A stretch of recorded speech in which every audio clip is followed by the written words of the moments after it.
సామాన్య మధ్యతరగతి ప్రజలు, ముఖ్యంగా దిగువ మధ్యతరగతి ప్రజలు ఈ ఉజాలా పథకం అని పెట్టి మరి సిలిండర్లు ఇంటింటికి ఇస్తున్నామని చెప్పి కేంద్ర ప్రభుత్వం ఏదైతే గతంలో ఒక స్కీమ్ తెచ్చిందో దానికి అనుగుణంగా దాదాపుగా చాలా పెద్ద ఎత్తున సిలిండర్లు తీసుకున్నారు.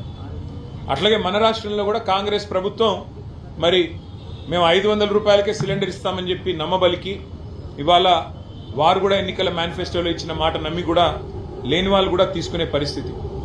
కానీ యుద్ధం ప్రారంభమైన తర్వాత ఇవాళ ఎల్పిజి గోడౌన్లు ఎక్కడెక్కడైతే ఉన్నాయో, డిస్ట్రిబ్యూషన్ నెట్వర్క్లు ఎక్కడెక్కడైతే ఉన్నాయో ఇవాళ అంతటా కూడా చాంతాడంత లైన్లు, ఎక్కడికక్కడ పెద్ద ఎత్తున ప్రజలు ఆందోళన వ్యక్తం చేసే పరిస్థితులు ఇవాళ నెలకొని ఉన్నాయి. ఒకవైపు కేంద్ర ప్రభుత్వమేమో పార్లమెంట్లో అడిగినా, పార్లమెంట్లో మాట్లాడినా, బయట మాట్లాడినా ఏ కొరత లేదు, మేము చూసుకుంటున్నాము, మేము మేనేజ్ చేస్తాము అని వారు చెప్తా ఉన్నారు, నమ్మబలుపుతా ఉన్నారు. కేంద్ర పెట్రోలియం శాఖ మంత్రి మాట్లాడినా, ప్రధానమంత్రి మాట్లాడినా ఏమీ లేదు, అంతా బాగానే ఉంది అని విశ్వాసాన్ని కల్పించే విధంగా వారు మాట్లాడుతున్నారు. కానీ క్షేత్రస్థాయిలో పరిస్థితులు అట్లా లేవు. వాళ్ళ ఏ గోడౌన్ కాడికి పోయినా భారీ క్యూ లైన్లు, భారీగా ప్రజలు ఆందోళనలో ఉన్నారు. రాష్ట్ర ప్రభుత్వమేమో కేంద్రం సహకరించట్లేదు, సప్లై లేదు, ఇబ్బంది ఉంది, కేంద్రం ఏమీ చేయలేకపోతే మేమేం చేస్తాము, పెట్రోలియం శాఖ మరి కేంద్ర ప్రభుత్వ ఆధీనంలో ఉంటుందని చెప్పి రాష్ట్ర ప్రభుత్వం తప్పించుకునే ప్రయత్నం చేస్తూ ఉంది. మాకున్న విశ్వసనీయమైన సమాచారం ఏంటి అంటే కేంద్ర ప్రభుత్వం కూడా ఈ 4-5 రాష్ట్రాల్లో ఏవైతే ఎన్నికలు ఉన్నాయో అప్పటిదాకా ఆగి మే 4 తర్వాత మరి సిలిండరు సైజును కూడా తగ్గించే ప్రయత్నం చేస్తూ ఉన్నారు అనేది మాకున్న విశ్వసనీయమైన సమాచారం. 12 కిలోలు కాకుండా 10 కిలోలు ఏదో చేయాలి అని ఒక ఆలోచన చేస్తూ ఉన్నారు. లేదు, నిజంగానే సప్లై లేదు, ఇబ్బంది అవుతుందని చెప్పి చెప్తా ఉన్నారు. కానీ నిజానికి ప్రజలకు వాస్తవాలు తెలియనీయకుండా, ప్రజలకు వాస్తవాలు చెప్పకుండా మభ్యపెట్టి, ఇబ్బంది పెట్టి సామాన్య మధ్యతరగతి ప్రజలను రెండు ప్రభుత్వాలు కలిపి గోసబుచ్చుకుంటా ఉన్నాయి.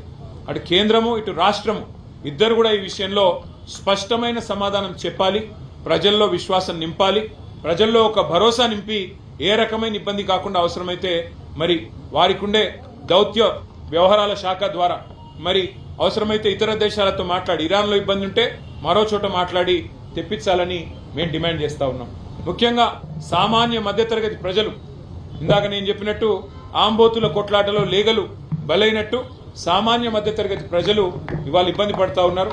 దేశవ్యాప్తంగా, రాష్ట్ర వ్యాప్తంగా తీవ్ర ఆందోళనలు ఉన్నాయి. అంతెందుకు, మా ఇంట్లో, అక్కడ ఇక్కడ చెప్పేది కూడా కాదు, మా ఇంట్లో నా వైఫే అడిగింది, యుద్ధంతో ఇంక సిలిండర్లు దొరకవంట కదా, తెప్పించుకోవాలంట కదా అని చెప్పి అడిగే పరిస్థితి. అంటే ఇవాళ ప్రతి ఇంట్లో ఇది ఒక చర్చగా మారిపోయింది, చర్చనీయాంశంగా మారిపోయింది. కాబట్టి ఈ విషయంలో వెంటనే కేంద్ర రాష్ట్ర ప్రభుత్వాలు ఒక వివరణ ఇచ్చి మరి కేంద్రంలో, రాష్ట్రంలో కొరత లేకుండా చూడాలని, వెంటనే ఈ విషయంలో ఒక సకారాత్మకమైన వైఖరి ప్రకటించాలని చెప్పి రాష్ట్ర ప్రభుత్వాన్ని డిమాండ్ చేస్తున్నాం. ఎందుకంటే అబద్ధాలు చెప్తా ఉన్నారు, కొరత లేదని వారు, సప్లై లేదని వీరు, మధ్యలో నలిగిపోతున్నది ప్రజలు. కాబట్టి వెంటనే ఈ విషయంలో వివరణాత్మకంగా చెప్పాలని చెప్పి శాసనసభ వేదికగా ఇవాళ అడ్జర్న్మెంట్ మోషన్ వాయిదా తీర్మానం ఇచ్చాము. చర్చకు పట్టుబడతాము.